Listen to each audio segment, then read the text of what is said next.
Welcome to English 101. My name is Russell Keevy. I'm your instructor, and I'm just going to go through this PowerPoint with you. It's all regarding the just kind of the attitudes and the ways I want you to be thinking about writing as we go through this. So you need to remember that writing is a process. Writing is messy, and it's best to let it be messy. Writing requires that you write. Writing is an act of discovery. Correct writing is not necessarily good writing. Now, I'm going to go into detail on each one of these.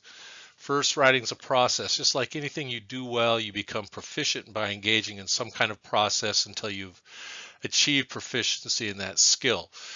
So, for example, anybody could play basketball, but that doesn't mean you play well. But if you practice enough, you'll at least be proficient in it. That doesn't mean you're going to be playing in the NBA, but you could actually dribble, shoot, and pass and understand the fundamental skills of the game. Uh, writing process. We're going to use writing process a lot in this class. And the writing process includes brainstorming, generating ideas, planning, drafting, revising, editing, proofreading, and there's some page numbers that you'll be looking at later on that kind of go over this. All effective writers, even experienced writers, develop and use some kind of process. You need to forget about the finished product and focus on the steps of the writing process. It'll lead you to the quality of the finished product.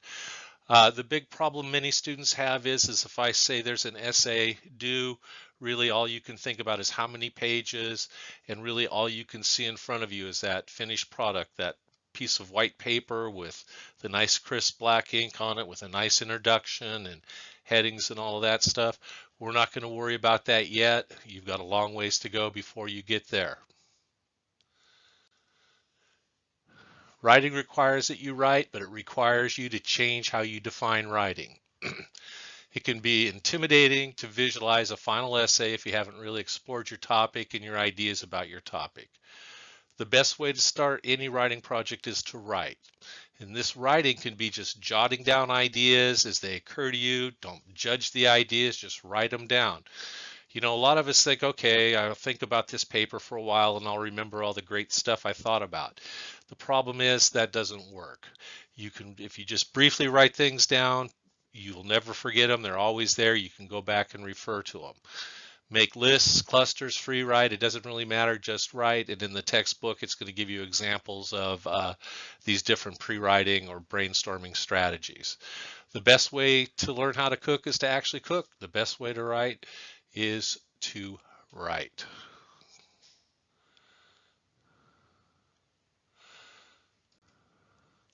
Writing requires that you write, but it requires how do you change define writing. I guess I already said that.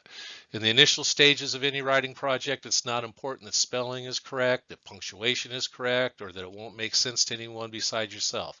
All that matters is your writing. As you're writing, you might think of an idea, but decide not to write it down, thinking you'll remember it if you decide to use it.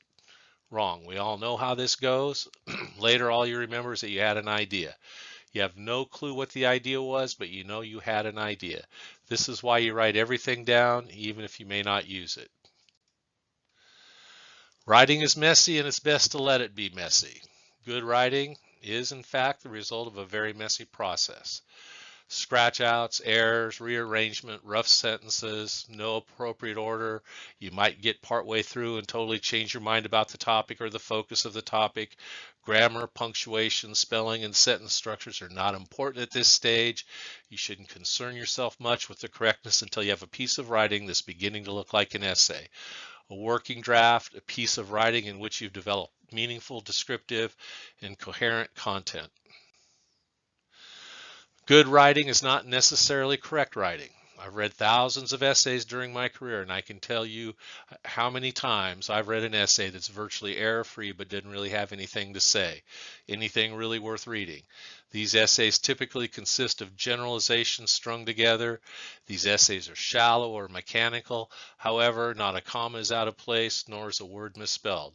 The problem is that these essays are poor essays. On the other hand, I've read essays that have had some problems with punctuation, grammar, spelling, which contain lively, vivid, thoughtful content. This paper might lose a few points, but in fact, the paper will receive a higher grade than an error-free, shallow essay. In short, correct writing is not necessarily the equivalent of good writing. You should let writing be an act of discovery. Students typically think that if they plan out their essays, mostly in their minds, and cover this material, they'll produce a competent piece of writing. This might be true, but mostly it's not true.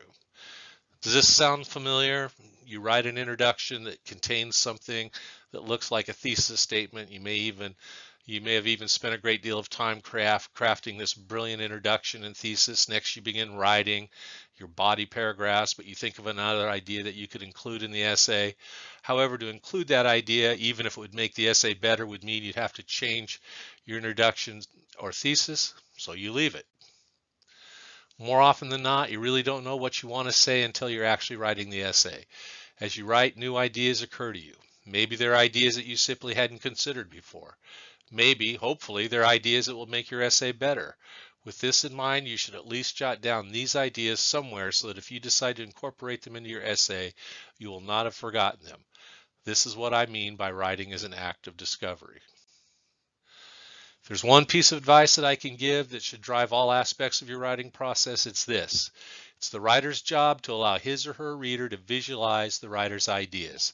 This requires the writer to use vivid description and relevant examples to illustrate his or her ideas. So this PowerPoint's really just meant to be kind of advice and kind of how I'm going to approach the course and how I'd like you to think about writing. And hopefully at the end of the semester, you'll have better outcomes. Mostly, if you can become more efficient and more effective over the semester, when it comes to writing, that'd be a great thing. So I look forward to working with you all this semester. And of course, if you have any questions, be free to let me know. I'll be posting more of these kind of videos and tutorials along the way.